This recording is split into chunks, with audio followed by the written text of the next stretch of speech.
سیدنا اکرمہ رضی اللہ تعالیٰ عنہ فرماتے ہیں کہ ایک ملک کا بادشاہ بہت ظالم اور کنجوس تھا، بڑا ظالم بادشاہ، اور ایسا عجیب و غریب کنجوس کہ اس نے اعلان کر دیا کہ میرے ملک میں اگر کسی نے مسکین یا فقیر کو صدقہ کیا تو اس کے کوئی غریب کی مدد نہ کرے، اگر ایسا کوئی کرے گا تو میں اس کے ہاتھ کاٹ دوں گا۔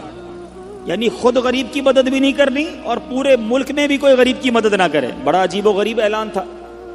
اچھا جناب، اب ایک خاتون تھی، لوگ تو خوف سے ڈر گئے تھے، کوئی صدقہ نہیں دے رہا تھا، کوئی خیرات نہیں دے رہا تھا۔ ایک دن فقیر مجبور ہو کر ایک عورت کے پاس آیا اور کہا مجھے اللہ کی راہ میں کچھ دو، میں بہت بھوکا ہوں، کھانے کے لیے کچھ نہیں۔ وہ عورت نے بھی بادشاہ کا اعلان سنا ہوا تھا، وہ بھی ڈری ہوئی تھی، اس نے بھی صدقہ دینے سے اس نے سوچا کہ صدقہ دوں گی تو میرے بھی ہاتھ کٹ جائیں گے، لیکن فقیر نے کہا مجھے اللہ عز و جل کی رضا کی خاطر کچھ تو کھانے کو دے دو۔ وہ التجا کرتا رہا، آخر اس عورت کے دل میں رحم آ گیا، اس عورت نے اس فقیر کو صدقہ دے دیا، کھانے کو دے دیا۔ اب 2 روٹیاں دی اسے کھانے کو، فقیر روٹیاں لے کر دعائیں دیتا ہوا چلا گیا۔ بادشاہ کو پتا چل گیا کہ ملک میں ایک ایسی عورت ہے جس نے کسی فقیر کو صدقہ دیا۔ اس نے اپنے بندے بھیجے اور اس خدا ترس رحم دل عورت کے دونوں ہاتھ کاٹ دیے گئے، اس کے دونوں ہاتھ کٹ گئے۔ اب میٹھے اسلامی بھائیوں، کچھ عرصے کے بعد بادشاہ نے اپنی والدہ سے کہا کہ مجھے اپنی مملکت کی سب سے حسین لڑکی سے شادی کرنی ہے۔ اس کی ماں نے جب معلومات کروائی تو پتہ چلا پورے ملک میں ایک لڑکی سب سے زیادہ حسین ہے، مگر اس میں ایک خامی یہ ہے کہ اس کے دونوں ہاتھ نہیں ہیں۔ اس نے بادشاہ سے کہا، بادشاہ نے لڑکی کو دیکھا، اسے پسند آئی، اس سے شادی کر لی اور وہ عورت اب ملکہ بن گئی۔ جس نے 2 روٹیاں صدقہ کی، ہاتھ کٹ گئے، اب وہ بادشاہ کی زوجہ بن گئی۔ بڑی زندگی آرام سے گزرنے لگی، مگر ایک اور امتحان اس کی زندگی میں باقی تھا۔ پھر کیا ہوا کہ کیونکہ اور بھی اس کی بیویاں تھیں بادشاہ کی، نئی نویلی دلہن کے ساتھ بادشاہ بہت وقت گزارتا، بڑی نوازشات کرتا، دوسری جو بیویاں تھیں وہ حسد کرتی تھیں۔ ایک مرتبہ بادشاہ طویل عرصے کے لیے ملک سے باہر گیا تو بادشاہ کی بیویوں کو اچھا موقع ملا، انہوں نے بادشاہ کو خط میں لکھا کہ تمہارے پیچھے تمہاری جو بیوی ہے، نئی دلہن جو ہے، وہ برے کام کرتی ہے، اس کا کردار اچھا نہیں۔ بادشاہ نے بغیر کسی تحقیق کے حکم دے دیا کہ میری بیوی کو اٹھایا جائے اور جنگل میں پھینک دیا جائے، محل سے نکال کر جنگل میں پھینک دو۔ اب وہ عورت جنگل میں پہنچ گئی، بیابان جنگل تھا، اس کا ایک بیٹا بھی ہو گیا تھا بادشاہ سے۔ اب اتنی دیر میں میرے میٹھے اسلامی بھائیوں، وہ عورت اس جنگل میں نہر میں پانی پینے کے لیے جھکی تو اس کے ہاتھ سے وہ بچہ بھی پانی میں گر گیا، زور زور سے رونے لگی، بچہ بھی پانی میں ہے، دونوں ہاتھ بھی نہیں ہیں، پکارے تو کسے پکارے؟ اچانک 2 خوبصورت نوجوان آئے، انہوں نے کہا آپ کیوں رو رہی ہیں؟ کہا میرا بچہ پانی میں چلا گیا ہے۔ اس نے فوراً اس نوجوان نے آگے جا کر اس بچے کو پانی سے نکالا، کہا اور آپ کو کچھ چاہیے تو بتائیے، کوئی اور آپ کی خواہش ہو تو بتائیے، کچھ اور آپ دعا کرنا چاہیں تو۔ اس عورت نے کہا کہ میرے ہاتھ مجھے واپس مل جائیں۔ ان نوجوانوں نے دعا کی، اللہ تعالیٰ نے دونوں ہاتھ بھی اسے واپس کر دیے۔ اب ان نوجوانوں نے اس عورت کو کہا کہ آپ جانتی ہیں ہم کون ہیں، ہم دونوں کون ہیں؟ تو عورت نے کہا میں تو نہیں جانتی، البتہ یہ معلوم ہے آپ کی برکت سے میرا بچہ بھی مل گیا، میرے ہاتھ بھی واپس آ گئے۔ وہ 2 نوجوان کہتے ہیں ہم تیری وہی 2 روٹیاں ہیں جو تو نے غریب سائل کو دی تھی۔ صدقہ اللہ کی راہ میں خرچ کرنا کب کہاں کام آتا ہے۔ اس عورت کو 2 روٹیوں کے بدلے 20 روٹیاں نہیں ملی، حضرت رابعہ بصریہ کو 20 روٹیاں ملی تھی۔ ہو سکتا ہے کوئی کیلکولیشن کرنے والا کہے یار میں 1000 روپے دوں گا 1 لاکھ روپے مل جائیں گے، نہیں ملے، مگر اس کو ہاتھ واپس مل گئے، بچہ واپس مل گیا۔ کیا معلوم مجھ پر اور آپ پر کوئی بلا آنے والی ہو، کوئی مصیبت آنے والی ہو، کوئی بیماری آنے والی ہو، اگر اللہ کی راہ میں صدقہ دیں، کسی غریب کی مدد کریں اور اس کے دل سے دعا نکلے اور اللہ کریم ہم سے وہ مصیبت کو ٹال دے تو اے میرے میٹھے اسلامی بھائیوں، حضرت منصور بن عمار رحمۃ اللہ تعالی علیہ ایک روز واز فرما رہے تھے تو کسی حقدار نے 4 درہم کا سوال کیا، کوئی غریب تھا، مسکین تھا، اس نے 4 درہم کا سوال کیا تو آپ رحمت اللہ تعالی نے اعلان کیا کہ جو اس کو 4 درہم دے گا میں اس کو 4 دعائیں دوں گا۔ آپ نے، اللہ کے ولی تھے، آپ نے فرمایا جو اس کو 4 درہم دے گا میں اس کو 4 دعائیں دوں گا۔ اس وقت ایک غلام گزر رہا تھا، خود بھی غریب تھا، مگر اللہ کے ولی کی ایک ایسی شاندار آواز سنی کہ 4 دعائیں ملیں گی، تو اس نے کیا کیا، اپنے پاس اس کے 4 درہم تھے، وہ اس نے غریب کو دے دیے، اس سائل کو دے دیے۔ تو حضرت نے کہا کہ اب بتاؤ کون سی 4 دعائیں کروانی ہیں؟ کہ حضرت پہلی دعا تو کر دیں کہ میں غلامی سے آزاد کر دیا جاؤں، غلام ہوں، غلامی سے میری آزادی ہو جائے۔ نمبر 2، مجھے ان درہم کا بدلہ بھی مل جائے، 4 درہم دے تو دیے، مجھے اس کا بدلہ بھی مل جائے۔ تیسری دعا حضور یہ کر دیں مجھے اور میرے آقا کو توبہ نصیب ہو جائے۔ چوتھی دعا یہ کر دیں کہ میری، میرے آقا کی، آپ کی اور تمام حاضرین کی بخشش ہو جائے۔ 4 بڑی پیاری دعائیں کروا لی اس نے جناب۔ اب آقا کے پاس جب وہ غلام پہنچا تو آقا کہتا اتنی دیر کیوں ہو گئی، کدھر رہ گئے تھے بھائی، کئی کام سے بھیجا تھا، اتنا لیٹ؟ کہتا ہے حضور ایسا ایسا ماجرا ہوا، راستے میں حضرت منصور اللہ کے ولی وہ کہہ رہے تھے جو 4 درہم دے دے میں 4 دعائیں کروں گا، میں نے تو 4 درہم دی اور 4 دعائیں کروا کے آیا ہوں۔ کہا اچھا بتاؤ دعائیں کون سی تھی، پہلی دعا بتاؤ۔ کہا حضور میں نے پہلی دعا تو کی کہ اللہ مجھے غلامی سے آزاد کر دے۔ آقا کہتا جا تو غلامی سے آزاد ہے۔ پہلی دعا فوراً قبول ہو گئی نا، پہلے آقا کو دعا سنائی، آقا کہتا جا تو غلامی سے آزاد۔ کہا بتا دوسری دعا کون سی کروا کے آیا؟ کہا حضور دوسری دعا میں نے یہ کی کہ جو 4 درہم میں نے دیے ہیں مجھے اس کا بدلہ مل جائے۔ غریب آدمی تھا ظاہر ہے، تو آقا نے کہا کہ میں نے تجھے 4 درہم کے بدلے 4000 درہم دیے۔ ارے بھائی واہ بھائی، تیسری دعا بتا کون سی کروا کے آیا؟ کہا حضور تیسری دعا میں نے کی کہ مجھے اور میرے آقا کو گناہوں سے توبہ کی توفیق نصیب ہو۔ یہ سنتے ہی آقا واقعی آقا تھا، اس کی زبان پر استغفار جاری ہو گیا، کہنے لگا یا اللہ میں اپنے پچھلے سارے گناہوں سے توبہ کرتا ہوں۔ کہا اب بتا چوتھی دعا کیا کروائی تھی؟ کہا حضور چوتھی دعا یہ تھی کہ آپ کی یعنی میرے آقا کی، میری اور تمام حاضرین اجتماع کی مغفرت ہو جائے۔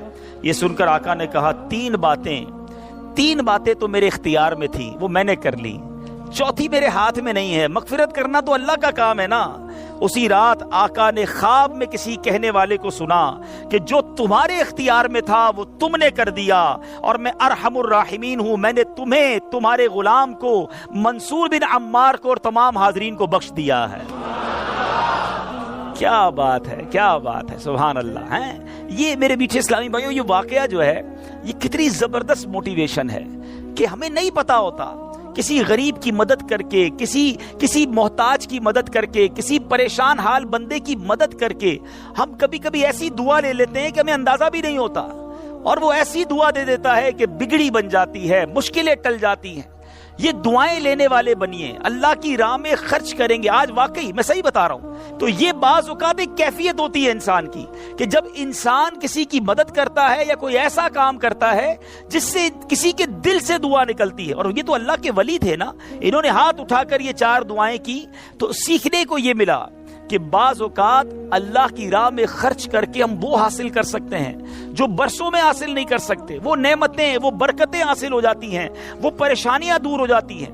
کیونکہ روایتوں کا مضمون ہے کہ صدقہ بیماریوں کو ٹالتا ہے، صدقہ برائی کے 70 دروازے کو بند کرتا ہے، صدقہ بلا کو نیچے نہیں اترنے دیتا۔ ایک بڑی بات یاد رکھیے گا، ہمیں نہیں پتا ہوتا، ہم صبح اٹھتے ہیں مثال کے طور پہ اور کوئی بلا آنے والی ہوتی ہے، حدیثوں کا مضمون ہے جب انسان صدقہ دیتا ہے نا تو بلا اوپر سے اترتی ہے، صدقہ جا کے اسے روک لیتا ہے، انٹرسیپٹ کرتا ہے، اور یہ لڑائی جاری رہتی ہے، صدقہ بندے پر بلا اترنے نہیں دیتا۔ اب بعض اوقات کیا ہوتا ہے، کئی لوگ ہوں گے جو بیانات بھی سنتے ہیں، کتابوں میں بھی پڑھتے ہیں کہ اللہ کی راہ میں 1 خرچ کرو 10 ملتا ہے۔ اب وہ ہو سکتا ہے مسجد میں ڈبے میں 100 روپے ڈالیں اور شام دکان پہ انتظار کر رہے ہوں کہ ابھی تک 1000 روپے بنے نہیں ہیں۔ مولانا صاحب نے تو کہا تھا 1 کا 10 ہو جائے گا، کسی فقیر کو 10 روپے دیے انتظار کر رہے ہیں، 100 روپے کہاں ہے بھائی، ملٹیپلائی بائی 10 ہو کے ملنا چاہیے تھا۔ تو ہم صرف مالی فائدہ سوچ رہے ہیں۔ میں آپ سے پوچھنا چاہتا ہوں، آپ نے اللہ کی راہ میں خرچ کیا 1000 روپے، 10,000 روپے یا 1,00,000 روپے، اور اب آپ منتظر ہیں کہ ملٹیپلائی ہو جائے، لیکن کیا معلوم آپ کے گھر میں آگ لگنے والی تھی، کیا معلوم آپ کا روڈ پر ایکسیڈنٹ ہونے والا تھا، کیا معلوم آپ کا بچہ جو باہر کھیل رہا تھا اس پر کوئی خطرناک بلا آنے والی تھی، مگر آپ نے جو صدقہ دیا اس سے وہ بلا ٹال دی گئی۔ مجھے بتاؤ وہ 1000 کا 10,000 ہونا اچھا تھا یا ہم پر اتنی بڑی بلا کا ٹلنا اچھا تھا؟ تو ہمیشہ اللہ کی راہ میں صدقہ دیجئے. آپ یقین کریں آپ خوشحال ہو جائیں گے, آپ کی مشکلیں آسان ہوں گی. مگر دوبارہ وہی بات کروں گا کہ نیت اچھی ہو. صدقہ دیتے وقت, خرچ کرتے وقت, کسی کی مدد کرتے وقت احسان نہ جتانا. یاد نہیں تجھے تیرے بچے کی شادی میں نے کرائی تھی؟ بھول تو نہیں گیا قرضہ میں نے دیا تھا؟ ہاں تو ریڈی لگاتا تھا, میں نے تجھے جناب دکان کا کرایہ دیا تھا. یہ احسان جتا کر تو صدقہ ضائع ہو جائے گا. یا ایھا الذین آمنوا لا تبطلوا صدقاتکم بالمن والاذی, اے ایمان والو اپنے صدقے ضائع نہ کرو احسان جتا کر, تکلیف پہنچا کر. تو کچھ لوگ صدقہ دیتے بھی ہیں, مدد کرتے بھی ہیں, پھر ساری زندگی جتا رہے ہوتے ہیں. تو یہ بربادی ہے, یہ نہ کریں. بس اللہ کے لیے, اللہ کی رضا کے لیے آپ خرچ کریں اور پھر دیکھیں اس کی برکتیں کیسے ملتی ہیں. قرآن میں اللہ تبارک و تعالیٰ اپنی راہ میں خرچ کرنے والوں کو کیسا مژدہ سناتا ہے, کیسی خوشخبری ہے, کیسا فرمان ہے. اللہ فرماتا ان المصدقین والمصدقات واقرضوا اللہ قرضا حسنا یضاعف لهم ولهم اجر کریم. بے شک صدقہ دینے والے مرد اور صدقہ دینے والی عورتیں اور وہ جنہوں نے اللہ کو اچھا قرض دیا ان کے دونے ہیں اور ان کے لیے عزت کا ثواب ہے. اب کمال یہ ہے, یہ ایک جگہ نہیں, قرآن میں کئی جگہ اللہ تبارک و تعالیٰ نے قرض کا لفظ استعمال کیا ہے. کوئی اللہ کو جو اچھا قرض دے؟ مجھے ایک بات بتائیے, میں آپ میں سے کسی کو کوئی 10,000 روپے رکھوائے اور تھوڑے دنوں بعد کہے کہ ذرا وہ 10,000 میں سے 5,000 روپے دے دو, تو اس 5,000 دینے والے نے کوئی کمال کیا؟ اس کا تو کوئی کمال نہیں نا. پیسے میرے تھے اور میں نے کہا کہ میرے 10,000 میں سے 5,000 مجھے دے دو. کیا کمال کیا؟ میرے پیسے دے, واپس دے دیے. مگر اللہ کی شان دیکھو, اللہ کی کرم نوازی دیکھو, شان کریمی دیکھو. ہم سب کو دانا دانا اس نے دیا ہے. ہم تو پیدا ہوئے تھے, کپڑے بھی جسم پر نہیں تھے, کھانے کو اس نے دیا, پہننے کو اس نے دیا, گھر اس نے دیا, مال اس نے دیا, سب اس نے دیا. مگر جب اس کی راہ میں خرچ کرنے کی باری آتی ہے تو کہتا ہے, فرماتا ہے قرآن میں, ہے کوئی جو اللہ کو اچھا قرض دے؟ اللہ کا مال ہے, ہم نے کیا کمال کرنا تھا؟ ہم خرچ کرتے, وہ کچھ بھی نہ دیتا اس کے بدلے, پھر بھی اسی کا مال تھا. مگر مہربانی دیکھو, مال بھی وہ دیتا ہے, توفیق بھی وہ دیتا ہے, خرچ کریں تو ثواب بھی وہی دیتا ہے, عطا بھی وہی کرتا ہے. اور علماء نے بڑی زبردست اس پہ ڈیبیٹ کی ہے, مفسرین نے بحث کی ہے کہ جناب ان آیتوں میں قرض کا لفظ کیوں لایا گیا. اللہ اکبر. فرمایا جب آپ اور میں, دنیا میں بندہ کسی کو قرضہ دیتا ہے نا تو امید ہوتی ہے یہ قرضہ واپس ملے گا. اگر امید نہ ہو تو پھر یہ قرض نہیں ہے, پھر تو تحفہ ہو جائے گا نا. آپ کسی کو تحفہ دے دیں تو آپ کو پتہ یہ واپس نہیں آئے گا. لیکن قرضہ دیتے وقت آپ طے کرتے ہیں کتنے دنوں میں دو گے, کب دو گے, کیسے لوٹاؤ گے. تھوڑی بندہ معلومات بھی کرتا ہے, یار قرضہ دے رہا ہوں, واپس ملے گا نہیں ملے گا. تو قرض کے جب بھی لفظ لون آئے گا, قرض آئے گا, اس کا مطلب یہ کہ یہ واپس ملنا ہے. تو اللہ نے قرآن میں گویا وعدہ فرما لیا ہے کہ تم جو میری راہ میں خرچ کرتے ہو یہ اللہ کو قرض دینا ہے, یہ تمہیں واپس ملے گا, یہ لوٹایا جائے گا اور زیادہ دیا جائے گا. تو ہمیں اللہ کی راہ میں خرچ کرتے وقت یہ ذہن رکھنا چاہیے. سبحان اللہ. اب بانٹنے سے کیا گھٹتا ہے؟ بڑی خوبصورت حدیث پاک ہے, ذرا سمجھیے گا. ایک بار حضرت عائشہ صدیقہ رضی اللہ تعالی عنہا سے مروی ہے کہ اہل بیت نے, نبی پاک کے گھر والوں نے ایک بکری ذبح کی اور پیارے آقا علیہ الصلوۃ والسلام تشریف لائے. بکری ذبح کی اور انہوں نے کچھ تقسیم بھی کر دی. حدیث کا مضمون ہے, نبی پاک آئے اور ارشاد فرمایا کہ اے عائشہ کیا بچا ہے؟ بکری کو کاٹا تھا, تقسیم کی, کیا بچا ہے؟ عرض کی گئی کہ حضور کاندھے کے سوا کچھ نہیں بچا ہے. کاندھے کا گوشت بچا لیا گیا ہوگا, باقی بانٹ دیا. نبی پاک نے ایک جملے میں ساری بات سمجھا دی, اگر آپ سمجھ جائیں. آقا نے فرمایا عائشہ کاندھے کے سوا سب بچ گیا ہے. بات آ رہی ہے سمجھ میں؟ کہا کیا گیا حضور؟ کاندھا بچ گیا ہے, کاندھے کے سوا کچھ نہیں بچا. اور نبی پاک نے فرمایا کاندھے کے سوا سب بچ گیا ہے, یعنی جو بٹ گیا ہے وہ بچ گیا ہے. یہ ذہن بنا لو کہ آج میں نے اور آپ نے جو اللہ کی راہ میں خرچ کیا وہی بچا ہے, ورنہ باقی تو ہم کھا کے ختم کر دیں گے نا. اگر ہم مر جائیں گے تو یہ پیسے تو بچوں کے وراثت میں چلے جائیں گے.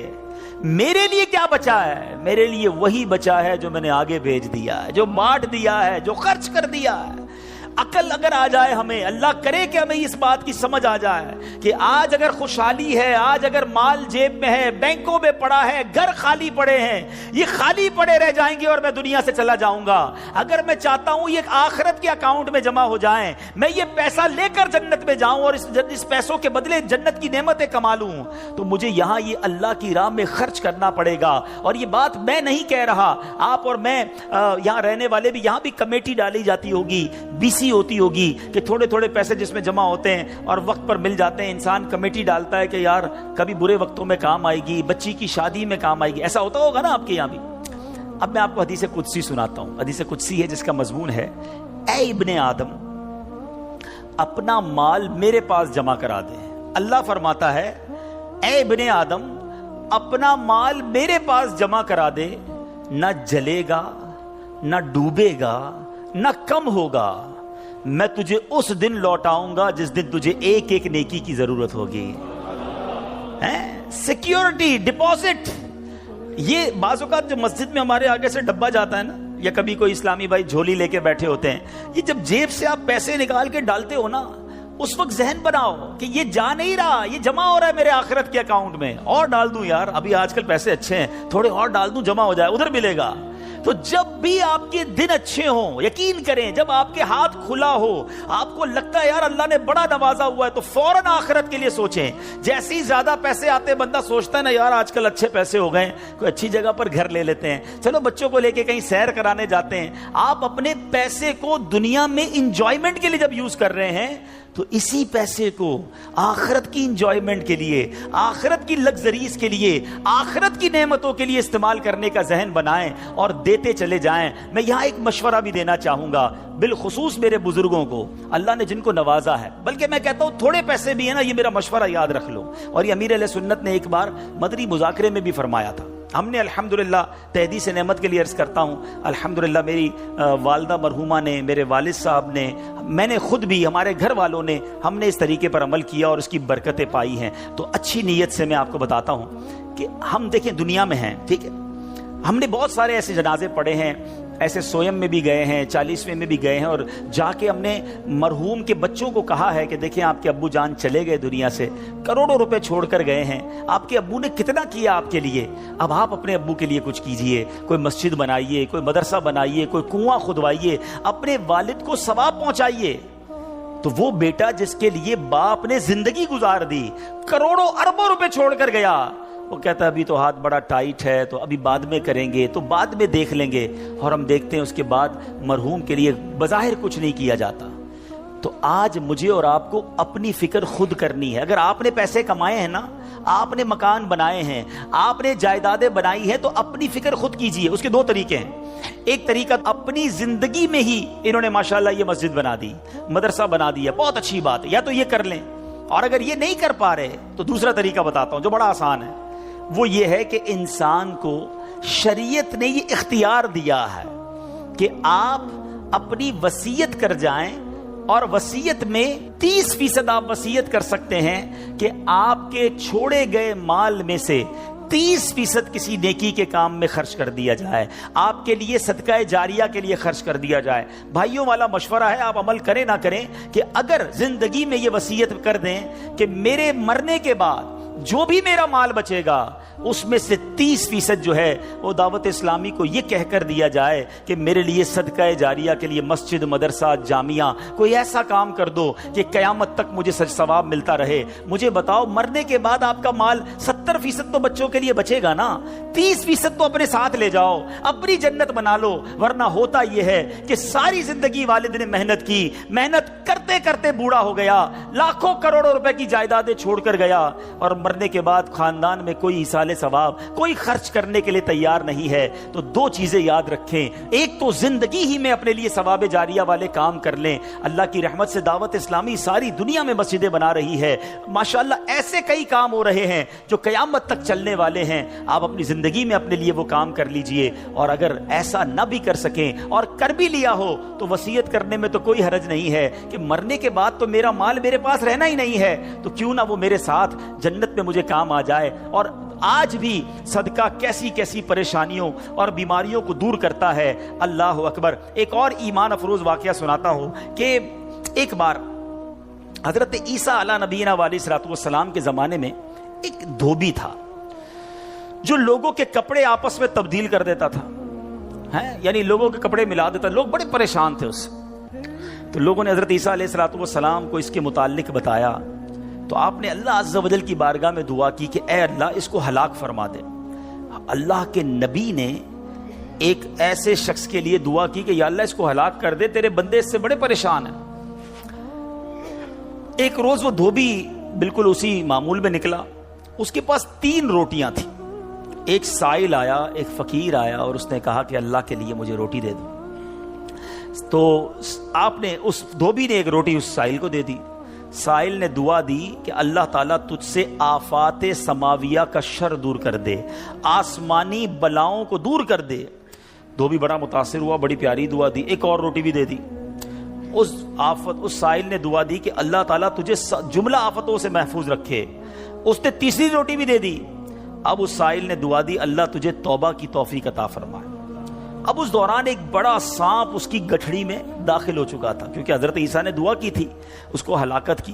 ایک بڑا سا سانپ جو ہے اس کی کپڑوں کی گٹھڑی میں داخل ہو چکا تھا. جب دھوبی نے کپڑے لینے کا ارادہ کیا تو اس سانپ نے اسے ڈسنا چاہا. ایک فرشتے نے اسی وقت سانپ کو لوہے کی لگام ڈال دی اور دھوبی سلامتی کے ساتھ واپس آ گیا. لوگوں نے حضرت عیسیٰ علیہ السلام سے کہا کہ یا روح اللہ, آپ نے دعا کی تھی, یہ بندہ تو ایسے ہی ہٹا گھٹا گھوم رہا ہے, بالکل ٹھیک, کچھ مسئلہ ہی نہیں ہوا اس کے ساتھ, سلامت. تو آپ نے اس دھوبی کو بلایا, بتا تو نے کون سی ایسی بھلائی کی ہے, میں نے تیری ہلاکت کی دعا کی اور تو بالکل سلامت گھوم رہا ہے. وہ کہتا حضور میں نے 3 روٹیاں صدقہ کی ہیں, اتنے گناہ اتنی خطائیں, سارا شہر پریشان, مگر جب صدقہ کیا 3 روٹی کا, آپ نے اس سانپ سے پوچھا کہ تو نے قتل کیوں نہیں کیا, تیری تو ڈیوٹی تھی نا. تو سانپ کہتا ہے اے اللہ کے نبی, اللہ نے آپ کی دعا تو قبول فرما لی, مجھے ہلاک کرنے کے لیے بھیج بھی دیا, مگر جب اس دھوبی نے ایک سائل کو صدقہ دیا تو ایک فرشتے نے مجھے لوہے کی لگام ڈال کر روک لیا. اب وہ دھوبی بھی سارا واقعہ سن رہا تھا کہ اتنے گناہ ہیں, سامنے ایک چھوٹا سا صدقہ کیا, میری ہلاکت رک گئی. اس دھوبی نے بھی توبہ کر لی, اپنے گناہوں سے تائب ہو گیا. کیا سیکھنے کو ملا؟ صدقہ بلاؤں کو ٹالتا ہے, صدقہ مصیبتوں کو ٹالتا ہے, صدقہ عمر میں برکت لاتا ہے. ایک بار حضرت داؤد علیہ نبینا علیہ السلام کے پاس ایک شخص تھا اور وہ حضرت ملک الموت آئے اور اس کو بڑا گھور کے دیکھنے لگے. تو تھوڑی دیر کے بعد ملک الموت تو چلے گئے. تو آپ نے اس شخص نے کہا کہ حضور یہ کون تھا جو مجھے گھور رہا تھا؟ آپ نے کہا ملک الموت تھے. ملک الموت سے پوچھا کہ تم کیوں گھور رہے تھے؟ کہا کہ یہ بندے کی اب 3 دن زندگی رہ گئی ہے, اب 3 دن کے بعد یہ دنیا سے چلا جائے گا. تھوڑے دن ہوئے تو وہ بندہ گھوم رہا ہے, پھر رہا ہے آپ کے سامنے. ملک الموت آیا, آپ نے کہا تم نے تو کہا تھا 3 دن میں اس کی روح قبض کرنی, یہ تو بالکل ٹھیک ہے, کوئی مسئلہ ہی نہیں. کہا حضور 3 دن ہی باقی تھے, میں نے روح قبض کرنے پہنچنا تھا. جس دن پہنچنا تھا اس دن یہ بندہ گھر سے باہر نکلا. ایک غریب نے صدا لگائی, ایک فقیر نے پکارا, اس نے 20 درہم اس کو دیے. اس فقیر نے اس کو دعا دی, اللہ نے وہ دعا ایسی قبول کی کہ ہر درہم کے بدلے اس کی عمر میں 1 سال کا اضافہ فرما دیا. 20 سال عمر بڑھ گئی ہے اس کی. اب ذرا سوچئے میٹھے اسلامی بھائیوں, ایسے کئی واقعات ہیں, کئی باتیں بتا دی جاتی ہیں, کئی باتیں پتہ نہیں ہوتی. ہو سکتا ہے ہماری بھی آخری وقت آنے والا ہو, اللہ نے کسی کی دعا سے بڑھا دیا ہو, ہمارا بھی کوئی برا وقت آنے والا ہو, کوئی اللہ نے نیکی کروا دی, ہم بچ گئے ہوں. تو کرتے رہا کرو نیکی, جچاؤ نہ, دکھاؤ نہ, بتاؤ نہ, کرتے رہا کرو. اللہ کریم ہے, وہ نیکوکاروں کا اجر ضائع نہیں کرتا, وہ ضرور عطا فرماتا ہے. اور کیسے عطا فرماتا ہے؟ ایسے ایسے واقعات ہیں کہ سنے تو ایمان تازہ ہو جاتا ہے. مثال کے طور پہ حضرت سیدنا حبیب عجمی رحمۃ اللہ تعالی علیہ کے دروازے پر ایک سائل نے دستک دی. تو آپ کی زوجہ محترمہ جو ہے وہ آٹا گوندھ کے رکھا تھا اور پڑوس سے آگ لینے گئی تھی. پہلے زمانے میں لکڑی وغیرہ آگ کے لیے لینی ہوتی تھی. آٹا گوندا ہوا تیار تھا, آپ نے وہی آٹا اٹھایا اور اس سائل کو دے دیا. آپ کی زوجہ آئیں کہ آٹا کدھر گیا؟ کہ غریب آیا تھا, اس کو ضرورت تھی, میں نے گوندا ہوا آٹا دے دیا. بولے بہت اچھا کیا, مگر ہم نے بھی تو کھانا ہے نا, ہمارے لیے تو کچھ نہیں چھوڑا, آپ نے سارا ہی دے دیا. اب تھوڑی دیر ہوئی, تو کیا ہوتا ہے کہ دروازے پر دستک ہوتی ہے. ایک بندہ ایک بہت بڑا تھال لے کر پکی ہوئی روٹیاں بھی لاتا ہے اور سالن بھی لاتا ہے. آپ اپنی زوجہ سے کہتے ہیں دیکھ لو دیا آٹا تھا, روٹیاں بھی پکے آ گئیں, ساتھ سالن بھی آ گیا ہے. تو یہ بلیف ہوتا تھا, اللہ والوں کا یقین ہوتا تھا کہ یہ خرچ کیا ہے یہ ملنا ہی ملنا ہے. اللہ کرے کہ ہم اللہ کی راہ میں بس خرچ کرنے والے, صدقہ دینے والے, اللہ کی راہ میں دل کھول کر خرچ کرنے والے بن جائیں. ڈھونڈیے آپ کے پڑوس میں کوئی پریشان ہوگا, تلاش کیجئے آپ کے رشتہ داروں میں کوئی غریب پریشان ہوگا, آپ کے دوستوں میں پریشان ہوگا. اچھا ایک اور بات بتاؤں, جو واقعی صحیح معنوں میں سفید پوش ہوتے ہیں نا, وہ بولتے نہیں ہیں کسی کو. آپ کہیں گے یار کسی دوست نے تو کچھ مدد مانگی ہی نہیں ہے, رشتہ دار تو کوئی آیا ہی نہیں گھر پہ, پڑوسی نے تو کبھی کچھ نہیں کہا, وہ کہیں گے نہیں. آپ ڈھونڈیے, تلاش کیجئے, جنت میں گھر چاہیے نا. مثال دیتا ہوں, آپ کو کوئی یہ کہے کہ جناب کسی پریشان حال کو ڈھونڈ کر 1000 روپے دو اور اس کے بعد فلاں بینک سے 1 لاکھ روپے لے لو, تو پھر پریشان حال فوراً مل جائے گا.